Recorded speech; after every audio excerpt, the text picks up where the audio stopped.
Hello, folks. I'm setting up Fandango Friday. I'm a little delayed because somebody called me and he wanted to go into the history of his company. And I was like, no, I can read about that because I kind of read about it already.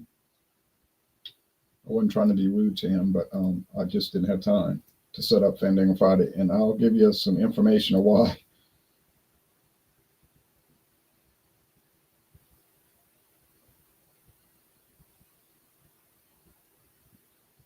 Um, but I'll tell you the story. Let me put this last link and get these out the way. Then we'll do Fandango Friday.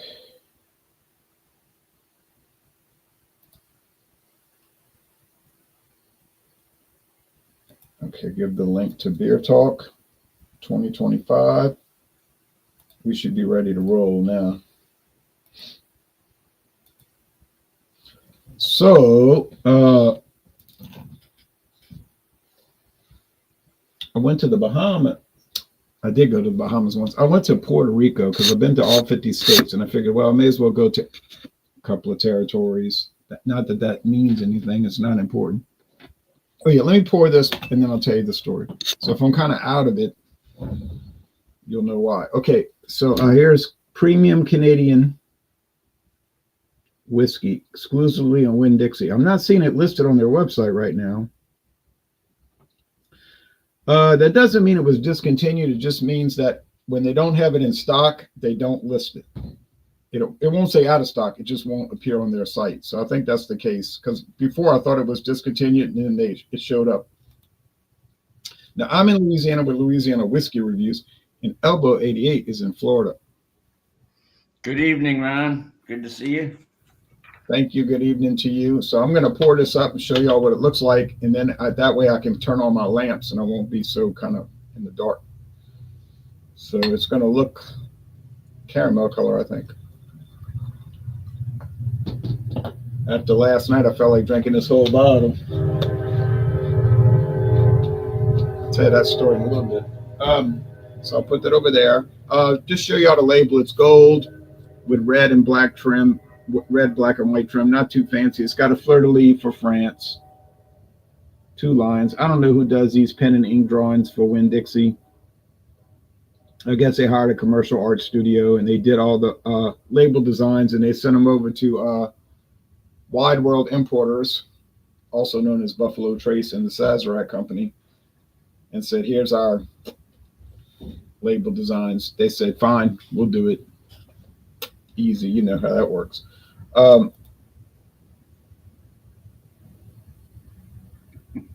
Thank you, Captain Everything. So I have it. It's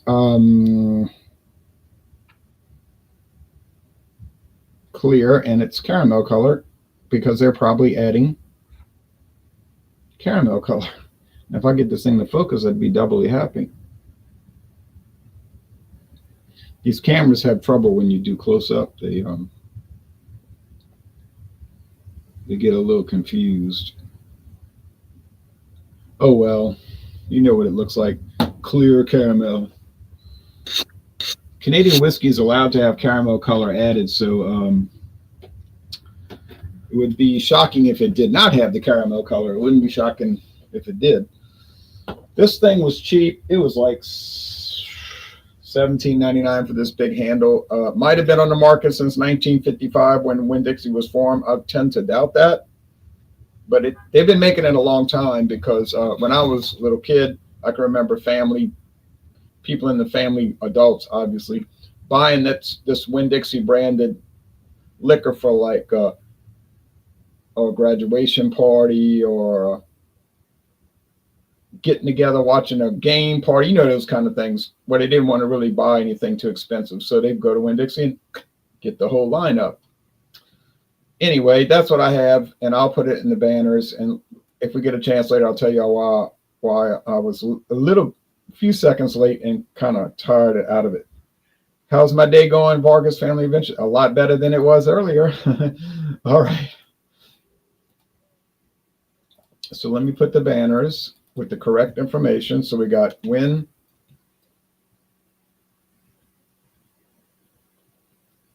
Winn-Dixie Premium. Of course, you ever notice everything's premium, no matter how cheap. Canadian. That's what they call it. Winn-Dixie Premium Canadian. And the description is Canadian whiskey with natural flavors. So we're putting that at 40% alcohol. No age statement, but we know Canadian whiskey by law has to be aged at least 3 years in oak barrels. So they don't have to put an age statement. It's bottled at Buffalo Trace. All right, enough blabbing from me. Got some more people joining later, so. All right. I was just going to shut my phone off here or put it on. Oh, yeah, good idea. I need to put mine on silent. Put it on silent, yeah. Okay, for tonight, I have another spirit from Mexico. It's not tequila, it's mezcal. And it's Vago Elote mezcal. I'll show the label there. Vago Elote. Made in Mexico, and there's the folks who produce it, distill it, Aquilino Garcia. Actually, he has passed away, so his two sons have taken over, and this is a brand. It's kind of like it's a cooperative in that they have different distillers working for them, producing their own spirits, and then Vago will bottle it and export it. I'll just read you a little bit of the label. The label's pretty cool. This is actually agave fiber, because if you touch this, you can feel there's a texture there, and it's a thick label. And they're saying they recycle their used agave fibers and somehow make it into a paper, and that's what they use for their label. That's pretty neat. Yeah. The elote refers to corn, and apparently they put some toasted corn in the last distillation. So it gives it a little extra flavor. We can talk about that when I get to tasting it. Anyway, I'll just read this part here. And since I need to make an appointment with my optometrist and get new glasses, I can actually read this better without my glasses. So we seek out small batch maestro mezcaleros. Those the distillers. That's what they call the mezcal distiller, is a mezcalero, who for generations have been perfecting their craft deep in the southern mountains of Oaxaca. We believe in walking away from the beaten path, losing ourselves in the hills, and searching out the extraordinary. So this brand actually has, I think, at least a dozen different type of mezcals that they market, and like I say, they have 4 different families of 4 different mezcaleros that actually produce some of the different mezcals. I'm glad you read it, because their website is not functioning right now. Oh, that's I got on it and it's like, not working. But I can go to Total Wine. It's there, but maybe they're got the same people that's doing Capital One. Yeah, well, it's a pretty elaborate website, because I was checking it out, and when you scroll down, actually, as you're scrolling down, some of the images move left to right. Yeah, but it's just not working. I was, while you were talking, I was trying to bring it up, and it's just like, it was just like stuck in a corner with no functionality. But those websites will fail from time to time. But okay, so I'll read the other part here about Vago. It's an espadine agave that they use. That's the most commonly used correct agave for making mezcal. So they're using the espadine, but the difference with this is they just add a little toasted corn.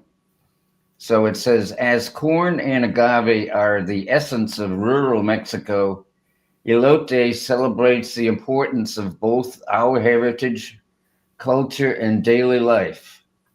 Vago Elote is distilled from the Garcia family's unique recipe, which adds toasted corn to the still during the second distillation. Traditionally reserved for celebrations among families and friends, please enjoy. So, yeah, and there's a little picture of it's made in a copper still. And there's some of the, I guess, the agave there. But yeah, that's what I'm bringing to the table here tonight. I first tasted this last night, and I was enjoying it. So They were saying on the translator for Google that word means lazy corn. yeah.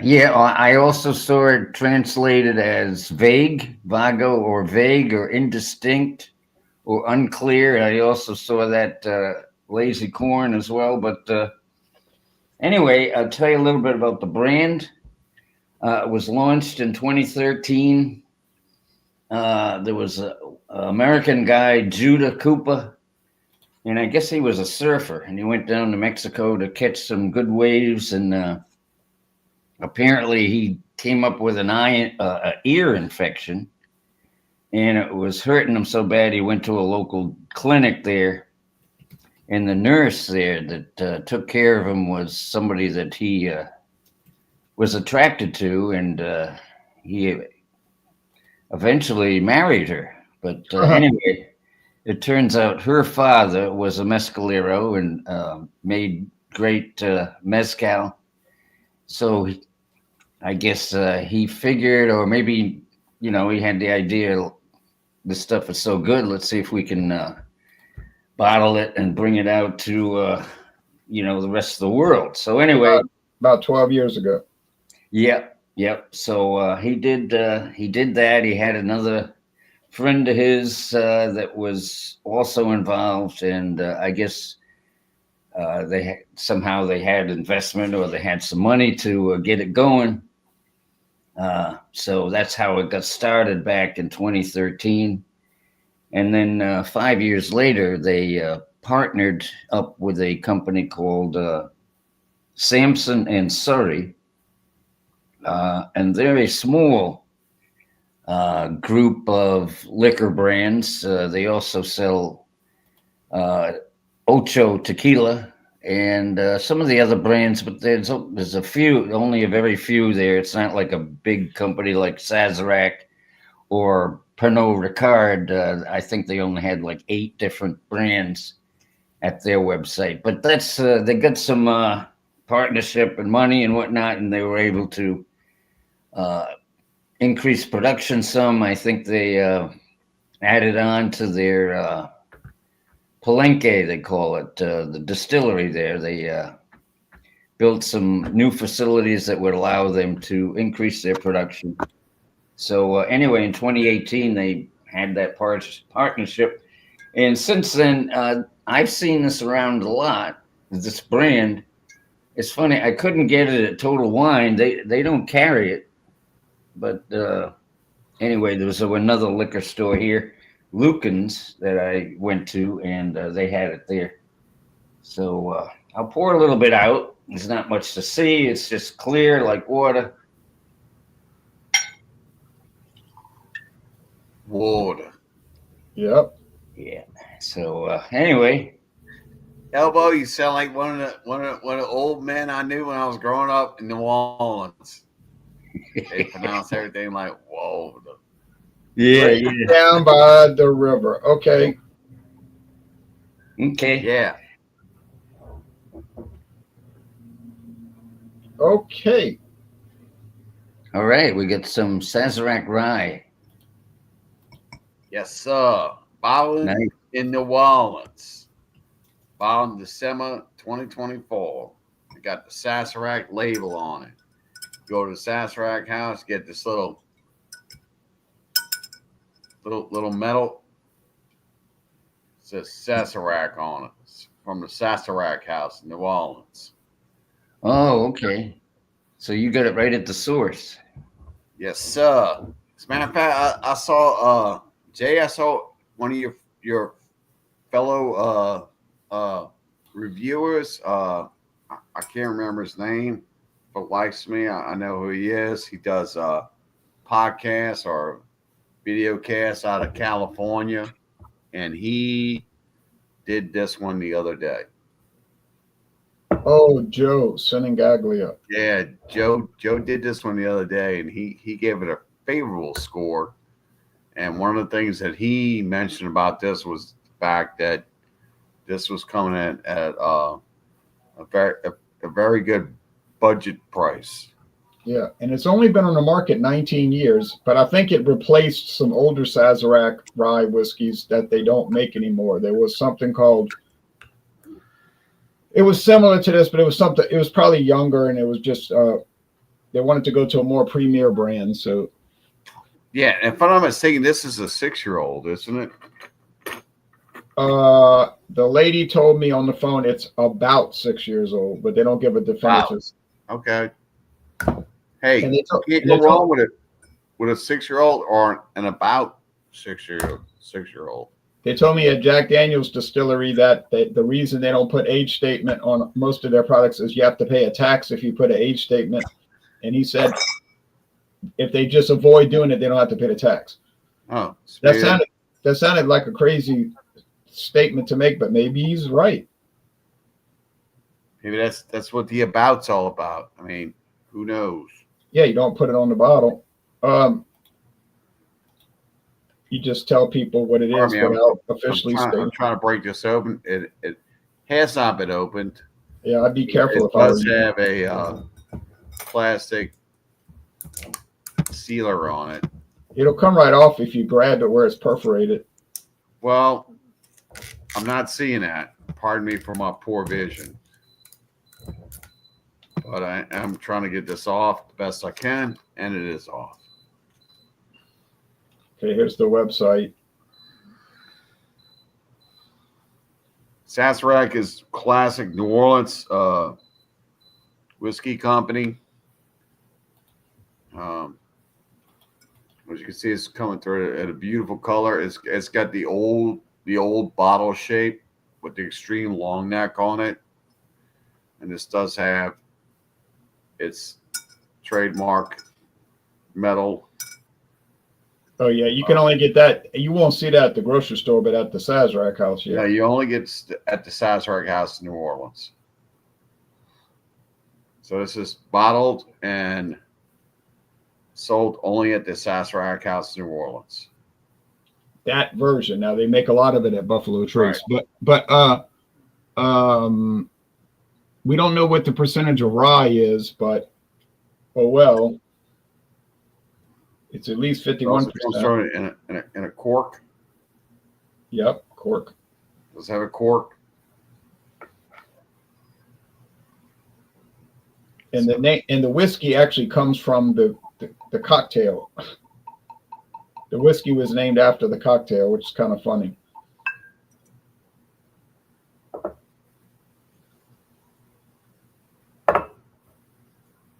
Very beautiful smell.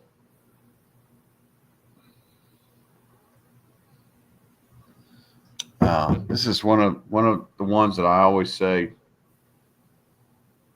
see it, pick it up. It's going to be beautiful. Great smell. But the price is just, it's incredible. Like you're thinking the entire time, how could they sell this at a bargain basement price? But they do.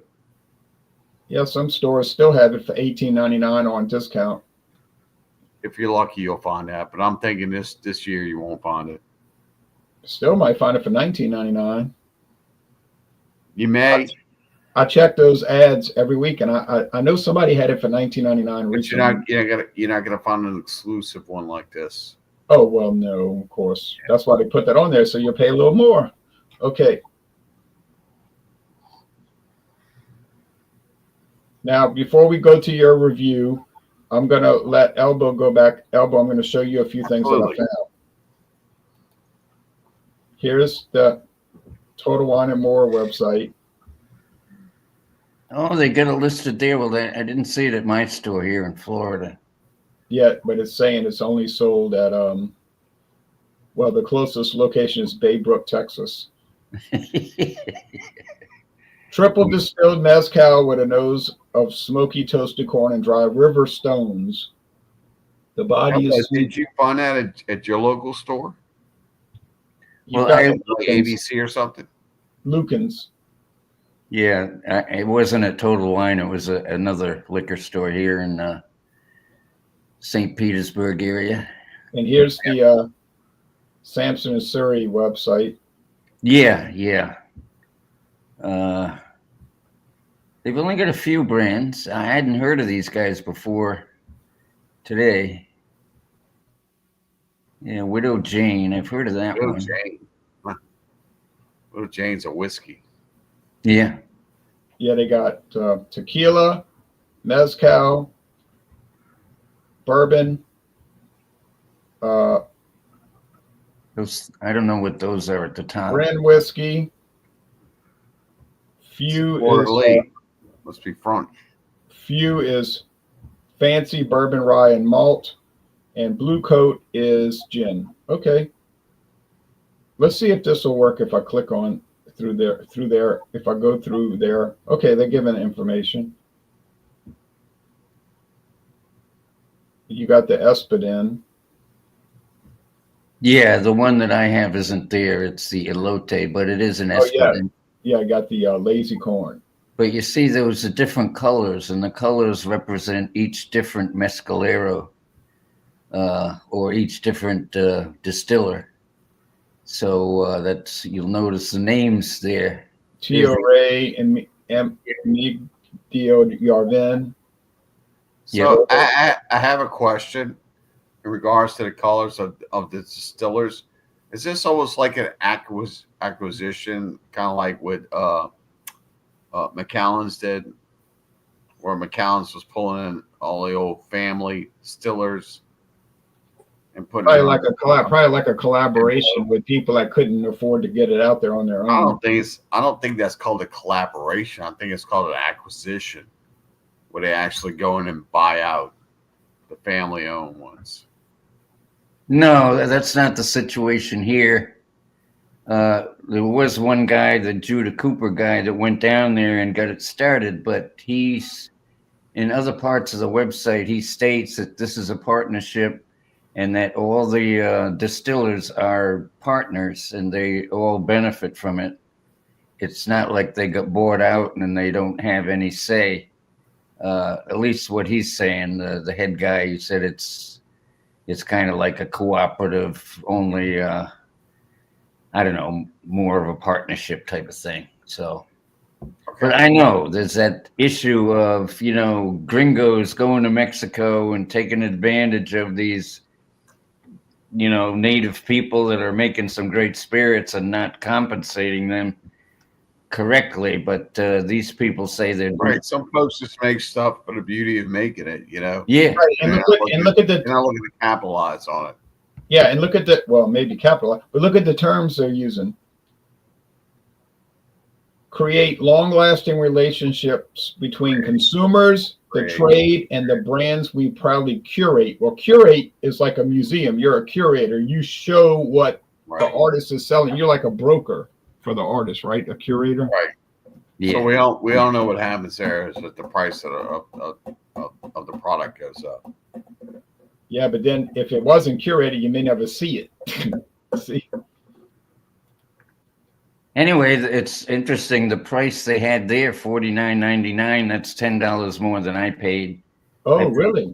Yeah, I paid $39.99. Tequila is really not a spirit that should like pump way up. Yeah, well, it's demand. More demand is less supply, higher prices. I hear what you're saying, but I also believe that it's not demand, it's hype.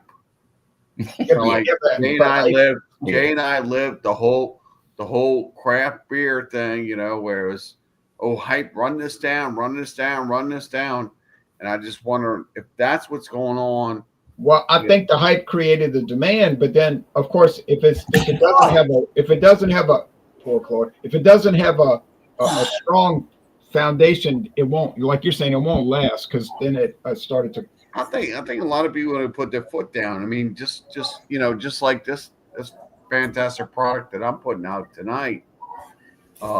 This definitely does not have a price aspect like a lot of tequilas. I'm seeing tequila go through the nose for some reason. Oh, I know it's but then there's always a backlash when it gets too high. Okay, Claude, what do you have? Pardon me, Elbow. I'm definitely not trying to like crash on your review. No, that's okay. I understand what you're saying. Yeah. Basically making a statement of what I'm seeing through the years. Oh, yeah.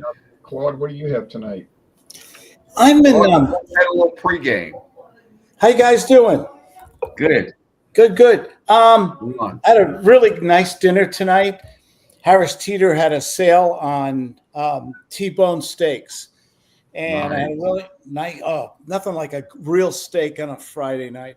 And it's great when I haven't been in North Carolina in a while, and I went into the bar, and way in the back there was a bottle of peach schnapps. Peach schnapps. Is there anything better than a good little shot of peach schnapps? I don't know. I never had peach schnapps, so I can't comment to that. Oh. So, well, I guess I have because I had that 99 brands, and I guess that's a schnapps. And where's it come from? Oh my gosh! And it's only it's bottled in Kentucky. We'll never find out where it actually comes from. Yeah. And look at that high alcohol content. Yeah, 15. Okay. Which is okay by me. What is Ryan down by the river have there? Oh, he's got the peach brandy barrel whiskey. Oh, I bet that's good. It's whiskey. The company went out of business, but it was a whiskey. It's corn whiskey aged in peach brandy barrels. What's the alcohol on that? 50%? Yeah. Ooh, that's a lot. Yours is better than mine. Yours is 15. Well, I mean, you were going on what's better than this, so I was like, well, since we're going on this and it's right behind me. So this is Aristocrat. Okay, let me get this right to the man. Aristocrat Southern style. Look at that great label. Don't you love a label like that? Style mean? I don't know. It's bottled in Kentucky. It's got a little bit of Betty Lou in there, you know? Peach schnapps, and it's 15%, correct? Yeah, 15% alcohol by volume. Bardstown, Kentucky. Can I give you a little quick history of Grosskirth Distilling? Sure. The name. Okay, on the bottle it says Grosskirth Distilling. That was an actual distilling company started in 1933 at the end of Prohibition. It was a husband and wife team. It was never big, just a small distilling company. And I think their distillery burnt down at one time. But the husband and wife used to give a lot of money to University of Louisville. They had no children of their own, so they gave a lot of money to the university. And they did have a lot of foster children that they helped raise, I guess, from bad backgrounds or whatever. And then they sold the company to Heaven Hill. Who's got to assume it's bad background? Could it just be like I doubt they're doing foster fan. You're doing the foster program for people from ideal backgrounds. But maybe you might be right. They might have done a foster program for children from like maybe your parents financially weren't ready, and they chose. Let's not get hung up on that. Let's not get hung up on that. They might have done foster program for children from ideal backgrounds, but they're not getting hung up on anything. But anyway, the point I was bing, bing, bing. Yeah, the main point I'm trying to make, may not make it, is that. What is the main point? That's what I'm trying to get to. I'm glad you guys. I'm so glad you guys are friends.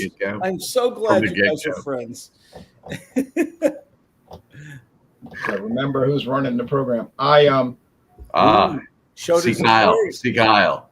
Right. So I They sold, like I was trying to say about an hour ago, they sold the company to Heaven Hill when they got elderly, and the husband and wife both died within a few weeks of each other in 1999.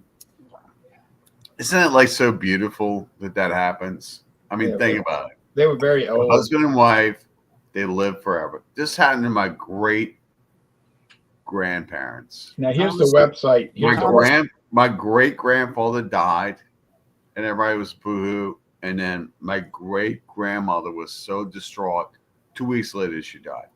Trivia question: what date did Thomas Jefferson and John Adams die on? July 4th, 1825, 1826. And what's unique? Like Rain Man, you got this stuff like stuck in your head. And what's unique about those two gentlemen and their death date? It was the 50th anniversary of the signing of the Declaration of Independence. And they both died on the same day. Wow, this is Rain Man. Now, Claude, unfortunately, this is the website, and this is what you get. You get a product specification. Ooh, uh-oh.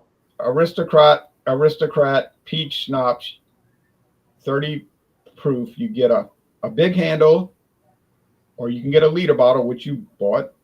No, you can also get a 750. I don't know which one you bought. No. Why don't they put information on bottles? Oh, it's on there. Legally, it has to be.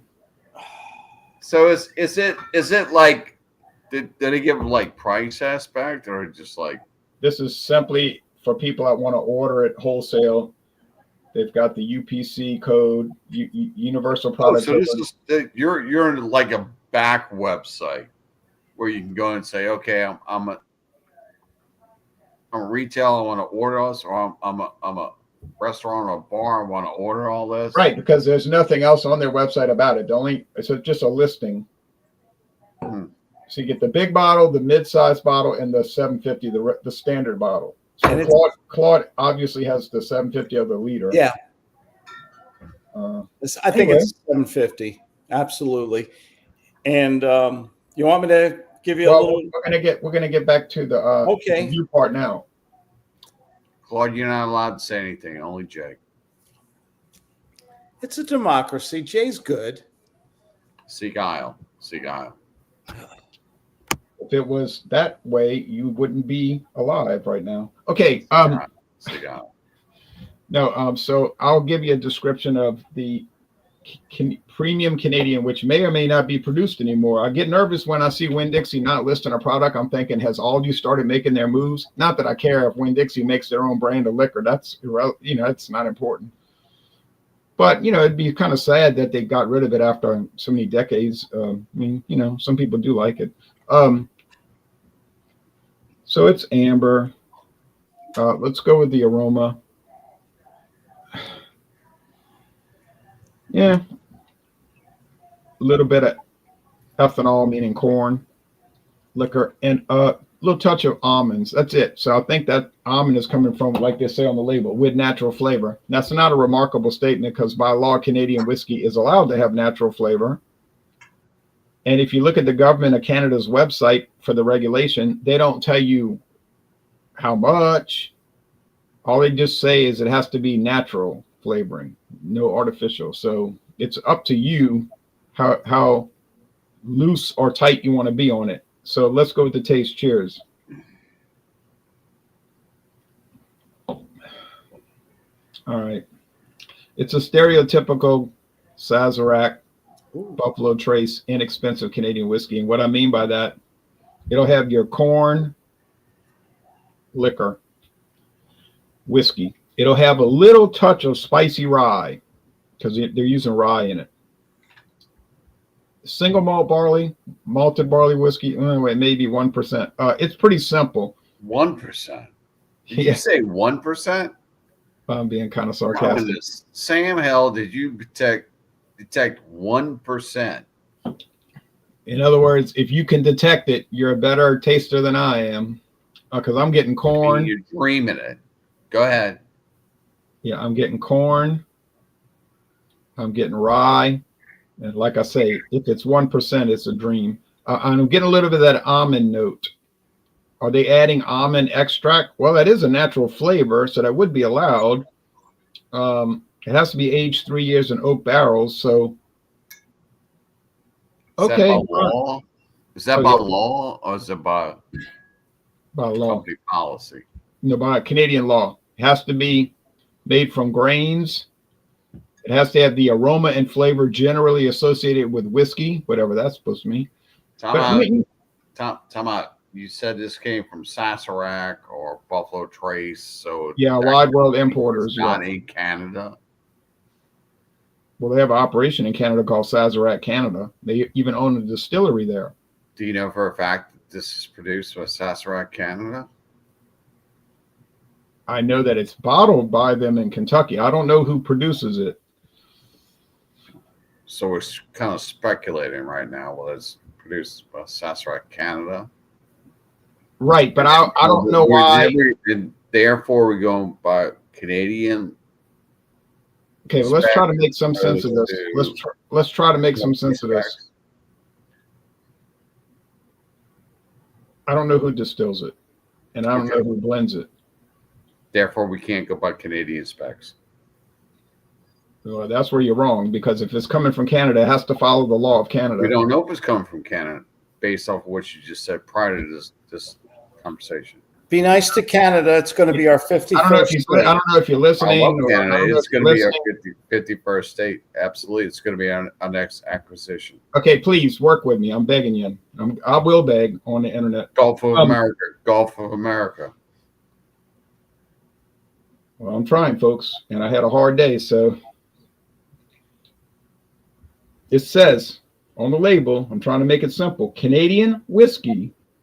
Bring it to the camera. I can't see it. Bring it to Canadian whiskey with natural flavors, okay? Ooh, yeah. It's Canada. That's in pretty big letters there. So, I don't know how Canadian whiskey. Yeah, I don't know how to make it any simpler. It's made in Canada, so it has to follow the laws of Canada, which I clearly explained. Now, to get past that, because I don't want to get hung up on these details.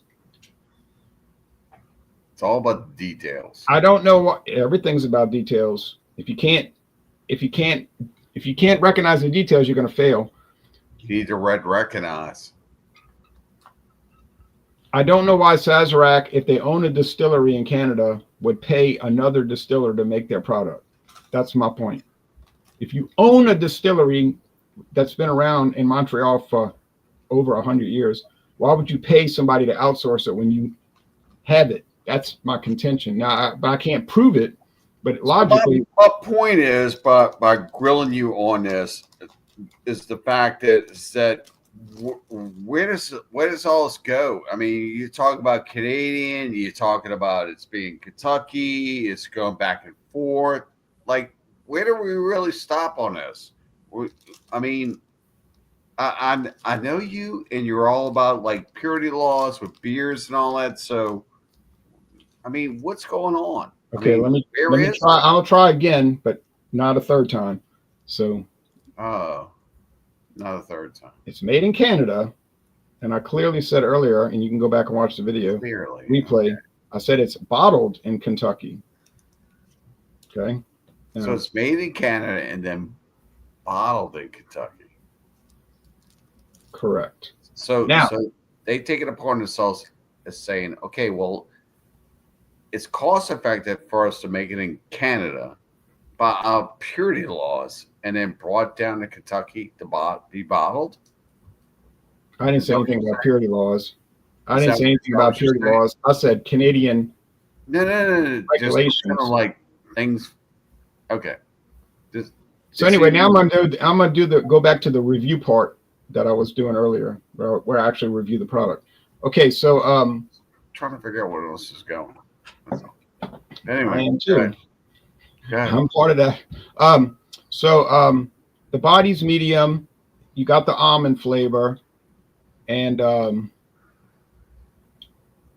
mean, is it amazing? I'm pretty sure it's not amazing. That's why the handle was $17.99. Is it offensive, off-putting, disgusting, offensive, terrible. No, it's none of those things. But should you be looking to buy it and track it down? I don't think so. I don't know why you would do that. If they canceled it, there's probably only about 11 people in the world who would be upset about it.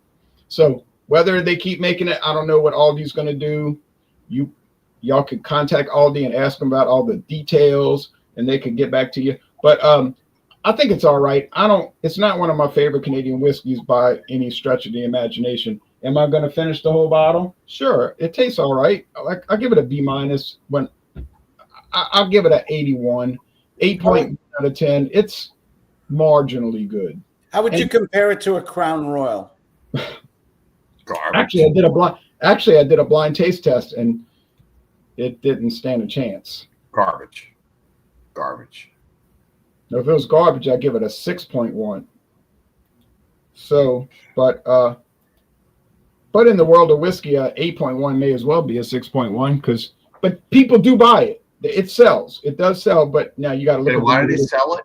Why did they buy it? Right. We agree on that price. Well, and there's nothing wrong with that. That has a place. Value brands have a place. And if you don't think, I'm not saying you personally, but if people don't think value brands have a place, they're very disengaged from reality. Yeah, sure. Anyway, the Vago Elote Mezcal. We'll take a taste, get the aroma. What is with you and Mezcal lately? Yeah, I know. I fell down the tequila Mezcal rabbit hole, and I'm still looking around, still trying new stuff. It's just I've discovered that I enjoy the taste of these spirits, even more so than some other spirits I've had. So I don't know. I'm just building up my collection and trying all different kinds and just having fun with it. You are so brave. I am so. Oh yeah. Well, I tell you what. I am so cheap or so brave to buy things that. Will I like it? Will I not? Do I want to spend $10, hey, Claude, $30? Trust me, you don't have to be brave to buy mezcal. They're mostly good, unless you mess up and buy Monte Alban. Jay, don't be interrupting Elbow. No, that's okay. But I agree. Sometimes I know that I like mezcal, so I figure I'm going to like it enough to consume it and not, pour it out. But this is a type that I had, there's lots of reviews of this on YouTube. So anyway, I had heard of it, seen it around, and I thought I'd give it a try. Now, this particular mezcal has that toasted corn in there, so it's there's a little flavor there from the corn, a little bit of sweetness, I think, from there.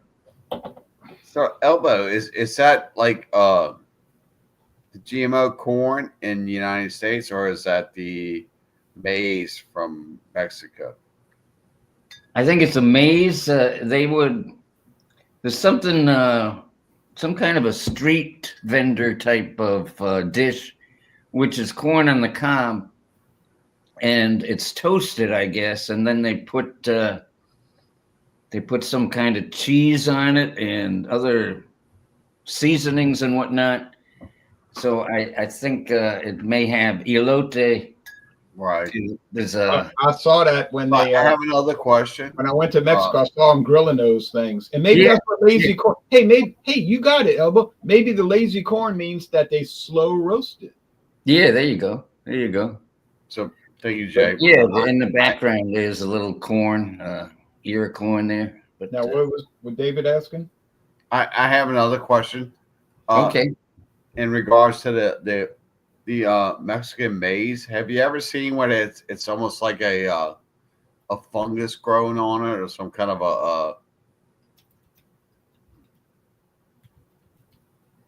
I don't know. In regards, I thought it was like some kind of fungus, and they kind of take that in and they do something with it, and it turns some kind of like a maize, like. I don't know. What puzzles me is I've seen different colors of corn. Right. like you like blue black and right. blue and stuff. And I haven't eaten any of that. I haven't never tried that, but so I don't know. Like what that's chips, all about. it's pretty good. It's Okay. almost full. Like we But give anyway, them the point is- I don't want to rush things, but we got to move along just because Yeah. I'm so exhausted from what I went through the last 24 hours. Yeah, you got to tell us that Listen, story everyone about your personal stuff. Anyway, I will. Let me. If you want me to give this a rating, I'd give it a 92. I like it. There's not a lot of smoke to it. A lot of mezcals, you may be looking for smoke. There's some here, but not a lot. So if that's something that you are looking for or whatever, it's not overly smoked. It's kind of sweet and it's strong. This is a 50% ABV, so Watch it's out. more than what I'm used to. Most of the tequilas I've gotten are 40%, 80 proof. But yeah, I think the extra alcohol maybe gives it a little more taste, a little more forward. But yeah, I'm enjoying it.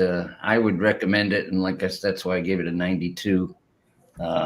And I often mention Claude in my videos, and I always say in my videos, Claude, it's Yeah, not that yeah. smoky. There are smoky mezcals, but I'm telling you, most of them are not that. They're really not smoky. Yeah, they are. They over. Come on, Jay. We got to move on with this podcast. We can't just like we can't keep on like interrupting everyone. I know. I don't think it's a podcast. It's more like a video. Isn't a podcast like with no video? It's just like audio. Yeah.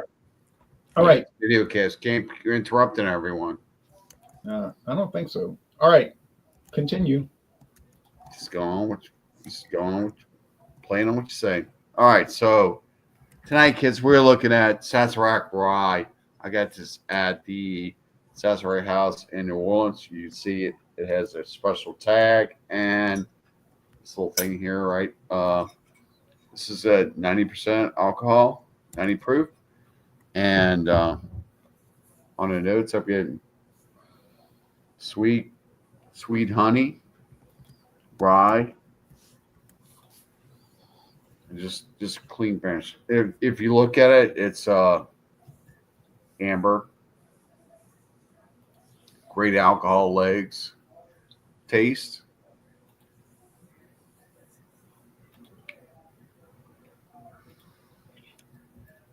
Oh yeah, it's almost like a cross between Blanton's and a really great rye. The rye is coming through really strong.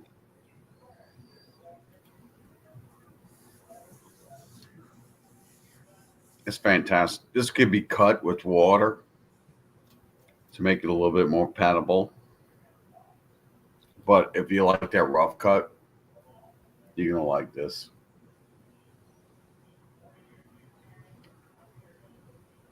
It's fantastic. Price margin, you can get this anywhere between $20, I'd say up to $30. If you see it, pick it up. It's really great. Don't pay more than 30 though. I mean, it is what it is. So it's a really great product. I give it a 95 of 100. That's what I would score it. Yeah, it's fantastic. Now on to peach schnapps from our friends at Grosskurth Distilling, now known as Heaven Hill, who bought the company. Oh, y'all. Yeah, I got to tell you, I'm going to have my sip. I've had a few sips already. It's kind of. Do you think sometimes we get too focused on the alcohol content on this stuff? Yes, I think we get obsessed with it. Yeah, I mean, we drink to enjoy. It's a moment, not too much, not too little. And this is a very low alcohol. And I got to tell you something. Did you ever get a drink? Yes, you have, where the alcohol just overpowers everything. Oh yeah, and to me that's off-putting. Yeah.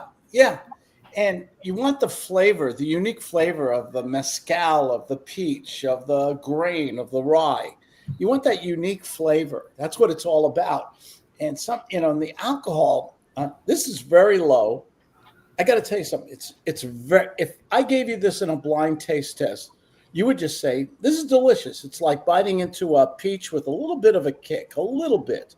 It's not much. Absolutely. And to your health, gentlemen. Cheers. Now, Claude, do you recommend that ice cold or at room temperature? I'm drinking this at room temperature right now, but I love stuff at cold. I have cold stuff all the time. I love ice and everything. I even this is sacrilege, I know. I put ice in beer sometimes in the summer just because. My grandmother did it. Yeah, a little bit of ice. Hell, you're drinking light beers anyway, so why not get a Miller High Life and throw a few cubes in it? What's the big deal? Make your own Miller High Life light. Yeah. Oh, what did I see today? Did I see Milwaukee Light today? Do you guys talk about that all the time? Milwaukee's best light. Yeah. I saw that today at Lowe's the other day, actually. Lowe's Supermarket here in North Carolina. Not to be confused with the home improvement store. Yes, not the LOWE. You get the only Milwaukee's best ice that we get is in the 32-ounce cans. Yeah, and it's great. We get it for $2 a can.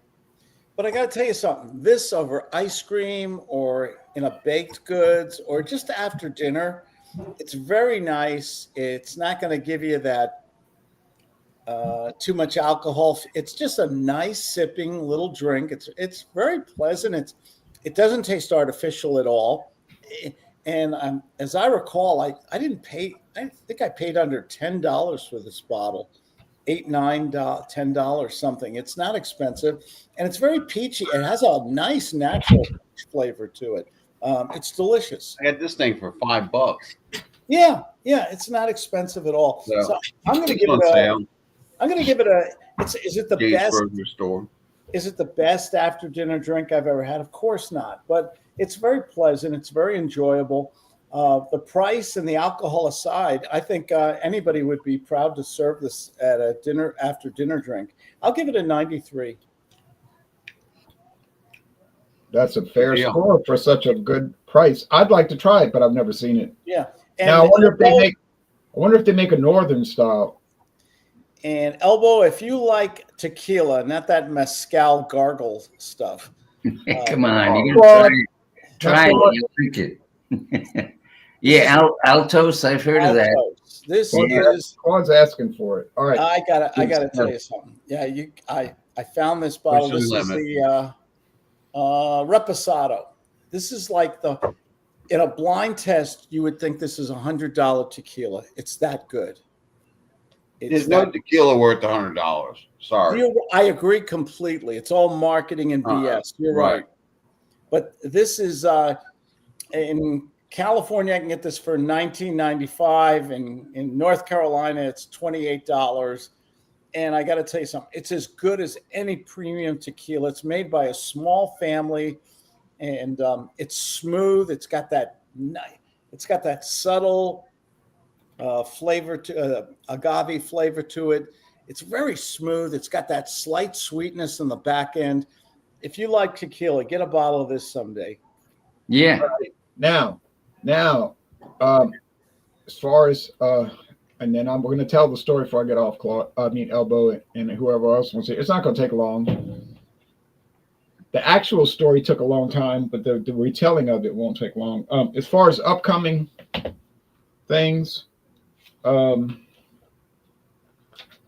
was in Puerto Rico. That's why I haven't been doing anything like on people probably asking why you didn't answer me on Facebook and stuff. But I was just not on that. We cut short the review. Okay. Yes, I was in Puerto Rico, but that's why. But I wasn't there for long. But I was there longer than I wanted to be. But anyway, so coming up, we're doing Fandango Friday now, which I never dreamed would happen. I never thought that would happen. Thank you, American Airlines, for making this happen.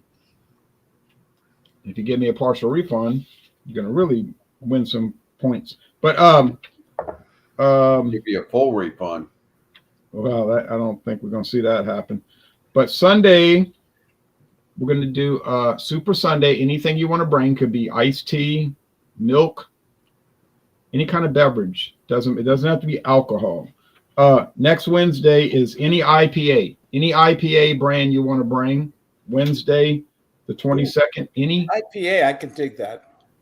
If we don't get knocked out by the cold. Louisiana's not too good at dealing with cold, but it'll probably be all right because I'm looking at numbers that aren't looking so bad. The hype is kind of maybe overplayed, but yeah, any. So it doesn't matter if it says India Pale Ale, bring it. Now, if you bring unless you're north of the lake, if you're north of the lake, you might have some problems. Then it could be a problem. But we're south of the lake, and I'm southwest of the lake, so maybe not so much of a problem. I would still monitor if I was you, because you have that. Oh, I'm definitely going to monitor it. Don't worry. I'm not going to sit here. I went through busted pipes before. I don't. That's not enjoyable. Busted pipes. All you got to do is run your water.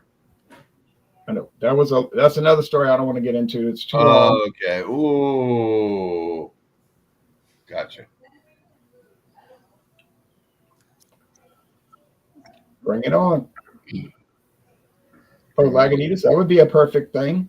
But Sunday morning you could bring cranberry juice. He wasn't really saying he was going to bring cranberry juice. He was talking about full horse hockey. I do like cranberry juice. All right. Anyway, so that's what's coming up, and I'm going to tell y'all a few things real fast. And what the hell? Haven't you finished that yet? Tamarico. No, got half the bottle. And the company sent this to me. I did not pay for this. I'll admit it live on air. I did not pay for this. They sent it to me. I don't think that liquor is legal. I never asked for this, but I sure am enjoying it. It's really delicious. It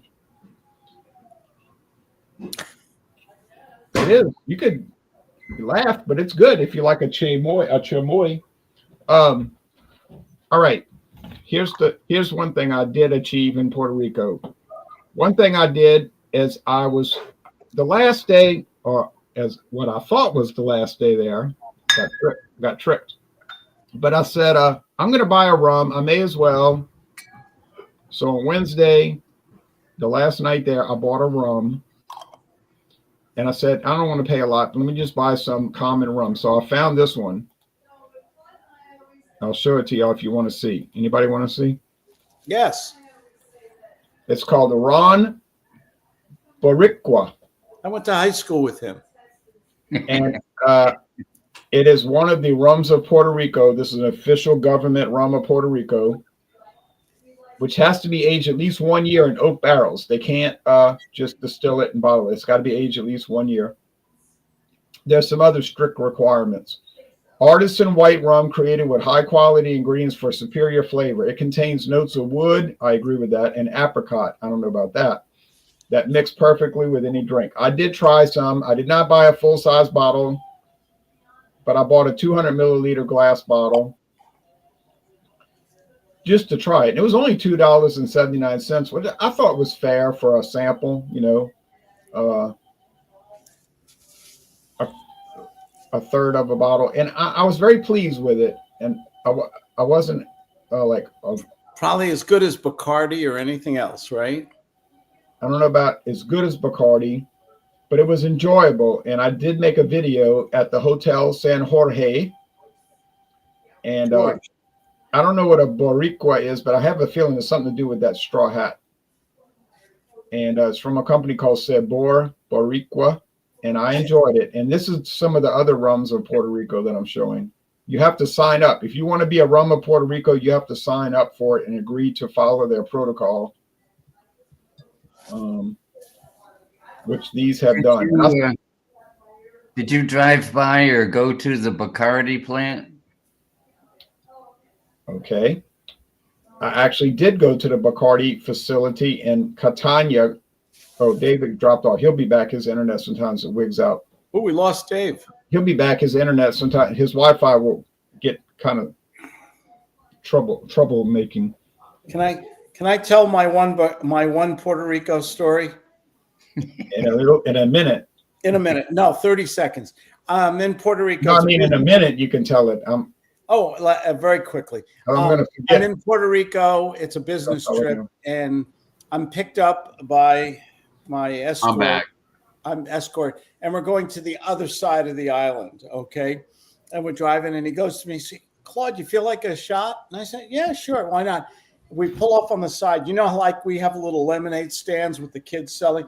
They have the same thing with rum in Puerto Rico. You pull off the road, they got these little wooden stands there, and they'll pour you you get out of your car, and you have a shot of rum, and you give the kid 50 cents or whatever, you know. And God, I love Puerto Rico. The drinking age is 18 there. It's no drinking age in Puerto Rico. Well, the legal drinking age. Legal, right. Yeah. It's like, but can you imagine driving and you pull off the road and to have a shot of rum, you know? There was no drinking age in New Orleans when I was growing up. Right. It sounded like Louisiana a little bit, Claude. You go to the corner bar with your grandfather and sit I know they let you drink and nobody would. Or when you were growing up in high school, if you looked adult enough, they'd just sell you the liquor or the beer or whatever. Right. I know. You know what? And nowadays, look at this. Look at this. You go into like a Walmart or something and you buy. You want to see your ID? You have to be scanned by somebody who's obviously not even old enough to ask you for an ID, to show your ID. That's your bureaucrat. Like, that's your bureaucratic state that you live in. Oh, it's rules that make no sense. All right. Exactly. So, it's all about a power play. Oh, I'm young. I get to like screw with the old white guy. I get it. No, I don't think it's a power play because they're just working for the store. It's a power play from the government. I wouldn't blame the 17-year-old working. It is a power play. Yep. All right. Now, so Ron Boricua was a success. Now, I went to the airport and I did try a bunch of Puerto Rican beers, which those videos are upcoming down the road. So I went to this. I said, well, let me leave because the festival. Let me ask you a question. So our reviews got squashed so you could talk about Puerto Rico. I asked him a question. I'm still waiting to hear if he went to Bacardi. Right. Right. I'm going to try, and Elba, I'm going to try my best to answer that question. As I go on with my pontification, but go ahead.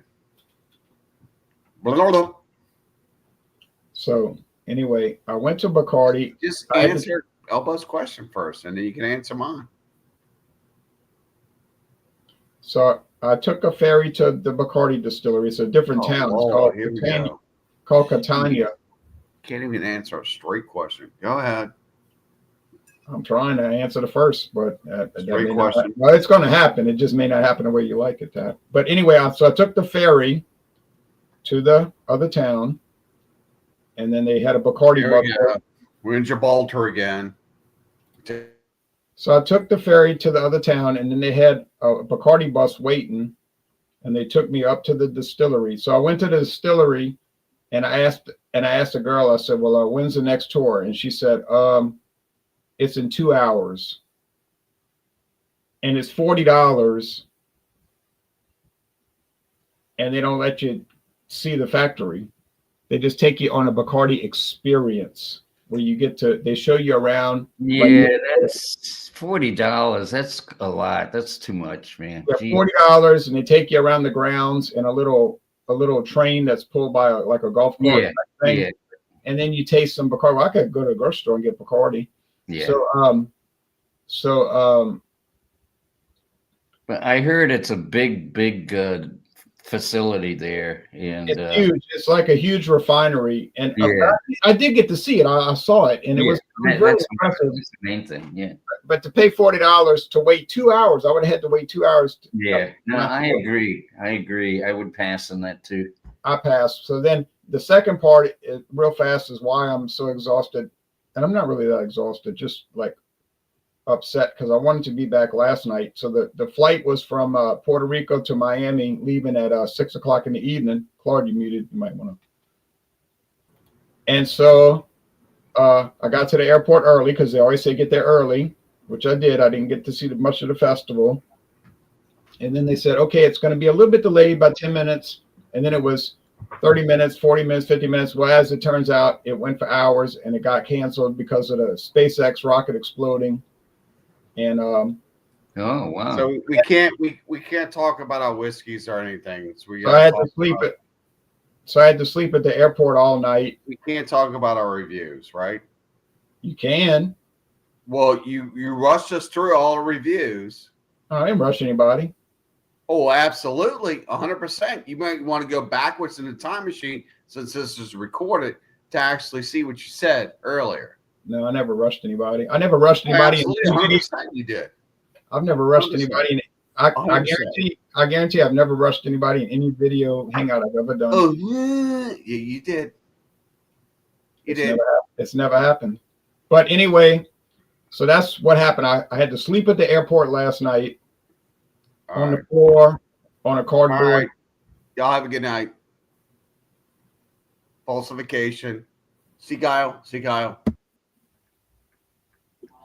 So when did your plane finally leave? It was supposed to be 6 p.m. and it finally left when? Yeah, so I said, well, now I can get home and catch up on things. So I got to the airport. I was supposed to leave at 6 o'clock. And then it was like 7 o'clock, 8 o'clock, 9 o'clock, 10 o'clock. And then the guy we got on the plane and said, we're going to try to take off. And then the pilot said, well, we're going to get timed out pretty soon if we wait any longer because they only allowed federally regulated to fly so many hours. So then it got out there. The SpaceX rocket exploded and it left all kind of debris in the air, and they were worried that the planes would fall, crash into the debris. So finally, we waited, and the pilot said, "We can't fly. We're timed out. We got to go back and park at the airport." And so then I said, now what can I do? So I went to the desk. They told us, go to the desk. You got to leave security. Now you already checked in security. You got to leave security and go to the desk. And the lady's like, oh yeah, we have flights tomorrow at 8:30. It might be full though. And you could go to a hotel, but all the hotels are full because of the festival. Yeah. So Sesame's And 2 days ago. I had to sleep on the floor at the hotel. I mean, I had to sleep on the floor at the airport. You're not going to sleep, really. And 50, no, they're 55th. what's all this noise in the background? And then so then it was like torment, all night long, just waiting. I was supposed to leave in 1 hour, and I had to stay there for 14 hours, and finally they found a flight, and they had to go to Philadelphia from Puerto Rico to Philadelphia. Oh man, Jesus! Not to Miami. So I said, oh Lord. So I had to fly to Philadelphia, and then they said, well, it's going to be a 4-hour layover. I couldn't believe it. And I got to Philadelphia. I need some more mezcal after hearing all that. Yeah. So I got to Philadelphia. So I got to Philadelphia, and I was looking at they have that chart at the airport that shows you when the flights leave. Yeah. I noticed they had a flight leaving at 4 hours earlier or 3 hours earlier. So I went and asked the guy, customer service. I said, well, could I get on that flight? Because this is leaving hours earlier, and I've been through hell already, 14 hours at the airport. He said, hold on a minute, let me check. So he looks it up. He said, well, you can be on standby, which means you could wait, and if there's somebody doesn't show up, you can get on the plane. If not, you just got to wait till. I wouldn't even be on. There would be no Fandango Friday if I had waited, So I said, I'll do that. What other choice do I have? So I waited by the hangout. I just stood by the desk, and they let all the people on. It was a huge crowd of people, Philadelphia to New Orleans. I said, this will never end. So finally, I got to the last person. They don't show up. They told me, okay, there's one seat left. You can get on. So I got on and got back here at 2 o'clock. Had to be a middle, Ron. You had to be a middle seat, right? No, this was perfect. Oh, This was on the aisle. Wow. So I didn't have to go crawl over people to go to the restroom and all, and everybody was quiet, no kids screaming, because the airport was full of kids screaming. People want to bring 2-year-olds to the airport and they scream the whole time, cry. But so finally at 1:00 Louisiana time, I made it back here to the airport. But then you got to walk all the way and wait for the shuttle to the parking lot. And I made it back to my house an hour later, 2:00. And now here I am 4 hours and 40 minutes later. So it was very bad. When you got to sleep on the floor at the airport, it's not so much fun. Now we'll go on to any other promos or show and tell. Well, anyway, there it is. I got a channel. It's called Elbow 88, and feel free to check it out. If you hit the live portion, you'll see me when I was doing live shows on the piano and singing and just having a drink and having some fun. I'm going to get back to doing some of those. And also, if you go to just the videos, you'll see some of my beverage reviews and stuff like that. So anyway, I do have a little channel there on Elbow 88, and feel free to check it out. But anyway, glad to be here again. I'm enjoying this mezcal. Claude, give it a try. Give it a try. You buy a little bottle. Maybe you can find maybe one of those nips, an airplane bottle, or a 200 milliliter or something. But I think if you like tequila, you can develop a taste for mezcal as well, which is what I've done here. So to your health. Cheers. Elbow, is it true you gave Liberace piano lessons? No. He was great. He was very entertaining. Yeah. He had a lot of gimmicks to his act, but as far as his piano playing, it was just great. I was always amazed looking at him. I did see him once in person with my mom. This is like 50 years ago or something, up in Rhode Island. And they had one of these dinner theater type things where he would come mostly every year. So I did see his live show once. But Liberace, that's an old time reference here. But anyway, guys, cheers to you all. Good to see you all again on a Fandango Friday. What's the best quote in the world from Liberace? Cheers to you. Anybody know the best quote in the world? Liberace gave it. I don't know. I'm crying all the way to the bank. Yeah. I don't know. He used to have a museum or thing in Las Vegas. I don't know if that's still there, but he was quite the showman, that guy. Yeah, I think some people criticize him. Well, there were some obvious reasons, but other things, they were just jealous of him, because he did his act and a lot of old ladies liked him and he made a lot of money and they were just jealous, so they just picked on him, I mean, it was obviously a kind of a gimmick type thing that he did, but I mean, anybody with a brain could see that. Yeah. He was a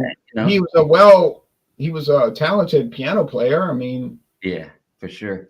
It wasn't like he had his candelabra on the piano, some kind of his display. Yeah. Oh yeah. I mean, Elton John took right off from him. Yeah. Oh yeah. Definitely. I think Elton John did take some hints from Liberace for sure. Always a pleasure, gentlemen. Thank you. You're welcome, Claude. And my favorite beer is lately it's Elysian Space Dust. That's what I usually get. I can get it easily at my grocery store, and I usually have a 6-pack in my fridge. So yeah, I'm a Space Dust guy. I love Space Dust, and I think it's a great India Pale Ale. Now, I tried some of the other ones like Dank Dust, and I thought Dank Dust was good. It was sort of like a dank version, however that can be expressed. Yeah.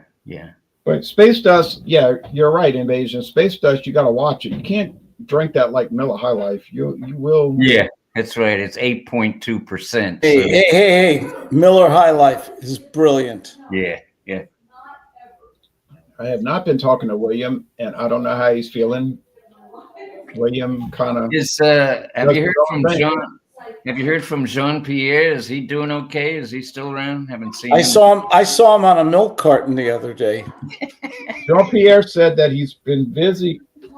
He told me he's been busy with a lot of stuff, and that he's got a girlfriend, Ron. Right, and sometimes girlfriend's probably more exciting than doing liquor hangout. But, yeah, that's funny. And I agree with that. But I mean, I told David on the phone. I said, he was saying, well, some people, Jean is not coming back, and I said, well, it's a hangout. It's not a prison. You can do it if you want to, and if you get tired of it and you want to quit, you don't have to explain it to me like, oh, let me explain it to you. I really just got tired of doing it. You don't have to explain it to me. It's not prison. Yeah. It's not an obligation. I did time in Louisiana peer review. Right. I mean, if you want to bring a beer, wine, or liquor, depending on the subject, and you want to present it, and we talk about it, and you want to do it one time, fine. If you want to do it for years, like some people have done, that's fine. But you don't have to, come to me and say, look, I've been thinking about this for a while. It's not like that. This is not a prison. It should not be. I did time. Let's get a T-shirt that says "I did time in laissez le bon temps rouler." Well, let me put it to you like this, Claude. If I didn't want to join a hangout, I wouldn't do it. Yeah.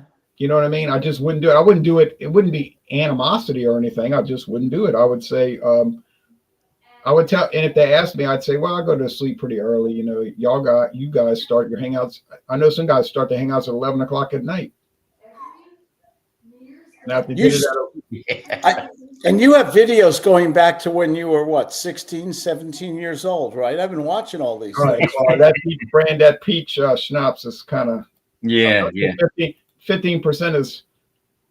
He's not that old. I'm not that old. I started when I was 40. Yeah, you get used to seeing certain people. You do. But everybody's welcome.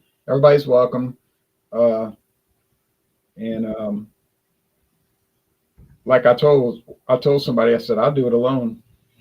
I mean, I would do it just to do it, and if I had to do it alone, I wouldn't be upset about it. I would prefer having more people. It's more fun to talk about it with a group. But yeah, I don't do it for like validation. I don't do these video hangouts so I can say to myself in private, oh, I'm glad they joined. That shows that people like me. I don't do it for that. I don't have those hang-ups, I think it's fun. Mr. Green. Right, JV. Mr. Rogers. And I mean, right, if they behave. And we used to have a guy from Indiana, he did not behave. Or Ohio. No, he was from West Virginia, right? No, they're all gone, of course, but he was a nice guy, but he would not behave. And he even admitted it. He's like, I know y'all kicked me out because I wouldn't behave. I was like, yeah. I think the blind reviews you do with Dave and the very few reviews you do with your daughter are just brilliant. They're wonderful. I always enjoy that. I always enjoy that. I find them very entertaining. I love the blind taste test because you're giving somebody a beer and they get 2 clues. And he's pretty good about picking the right clues because, like, you pour a beer and it's brown. Well, that eliminates a lot of products. So it's brown. So okay, well, now it could be whatever. So then you start.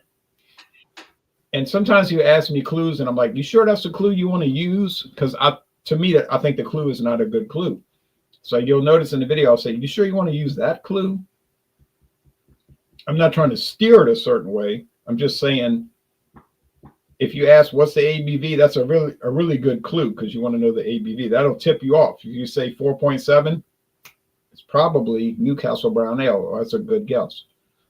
And then is it foreign or domestic? That's another good clue because if you say foreign, well, that eliminates half the stuff you could guess. But yeah, so I'm not exhausted. My father told me on the phone today. My daddy was like, "I bet you're exhausted." I said, "I'm not really exhausted."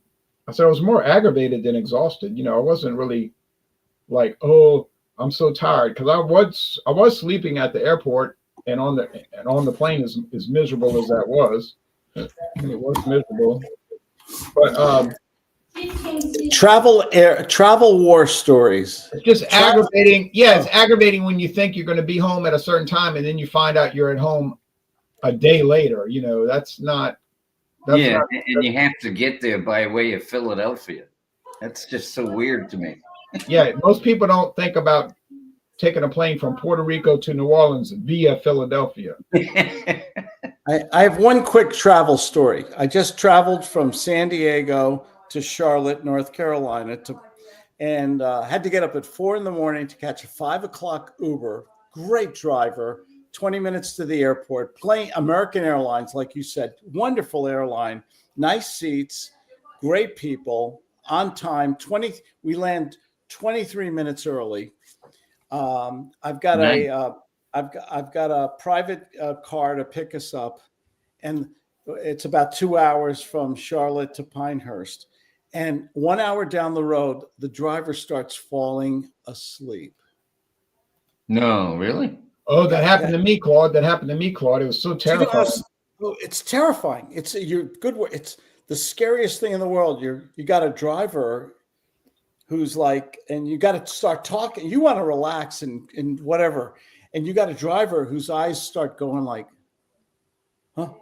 Like that. Oh, did that happen to you too?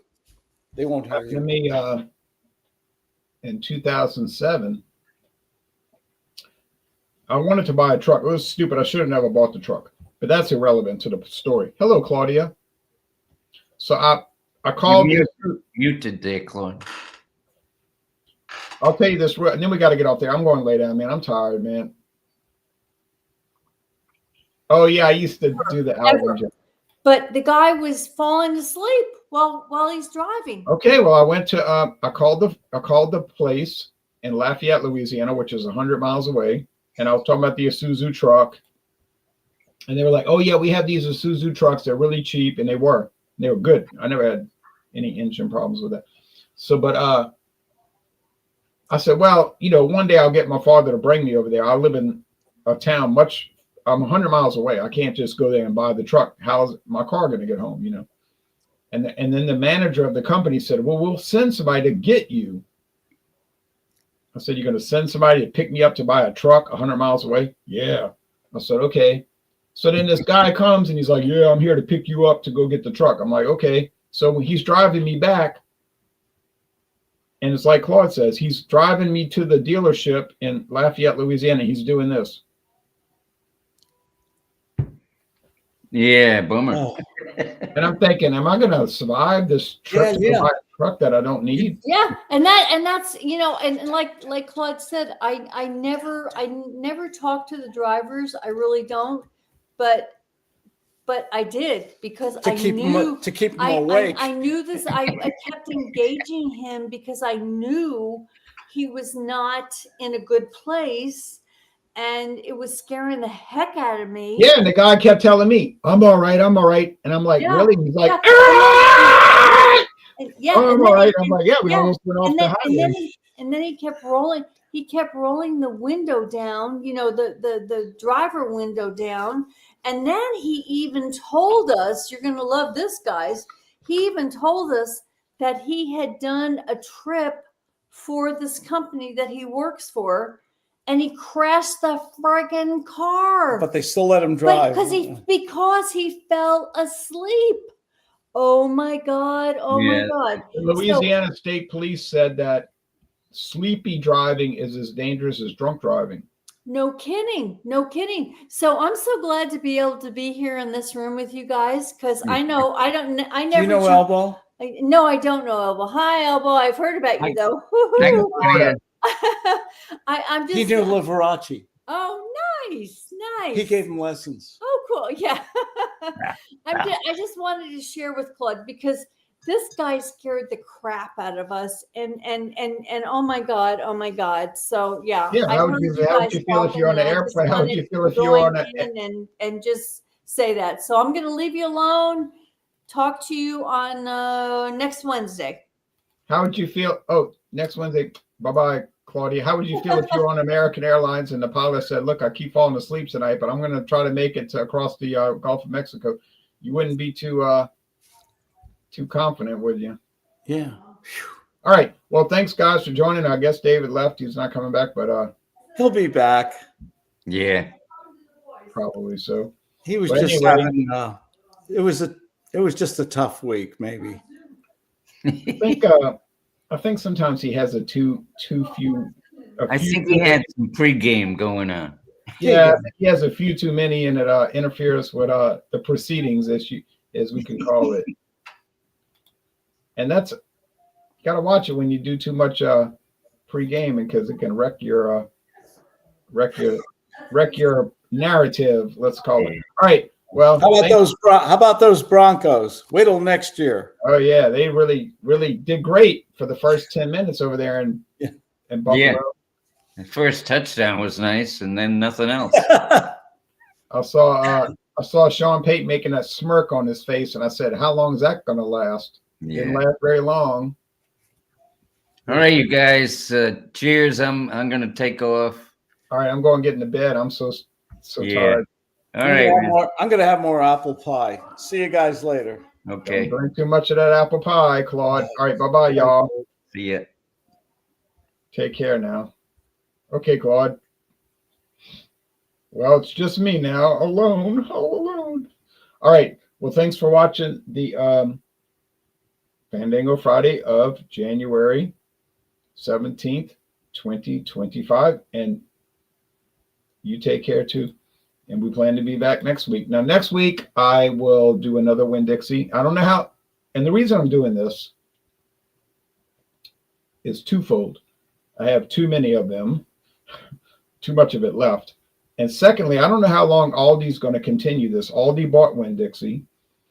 And they, I get a funny feeling they're going to phase out all their branded liquors, which to me doesn't make a lot of sense, because it does sell pretty well from what I can see. So, but I don't own Aldi. I have no influence in the company, so I don't know what I can't control it.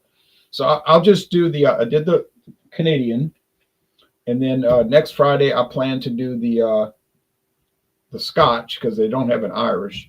I'll do the Winn-Dixie blended Scotch whiskey. If you want to see a bad review, that's going to be it. Not that I'm doing a bad review. I'm reviewing a bad product. It's actually not technically bad, but it may as well be bad. It's interesting. It has a nice label though. And then I'm going to do the Winn-Dixie white tequila, gold tequila, white rum, and silver rum. And I believe that'll close it out. And then I can bring in some more, better quality products, let's be honest. So but I don't know what the other guys are going to bring. Elbow's been bringing very interesting mezcals. Claude finds a lot of off-the-wall products, which are interesting. I would like to try that peach schnapps, and if I saw a bottle for a good price, I would buy it. Jean-Pierre will be back. He's just been busy with things. Let's see. 8 wins, 9 losses. Oh, I think the Broncos next year will probably be 10-7, but it's too. Don't hold me to that. I never make an official prediction until August, but I don't think 10-7 would be. The Bears. Okay, well, you see how things go off the track. Super Bowl, probably Kansas City, be the only three-peat, and the first and only more than likely in our lifetimes. Yeah, probably be the Chiefs. But I say probably, because there's a lot of scenarios that can play out. Mini scenarios. All right. Well, y'all take care now. Bye-bye.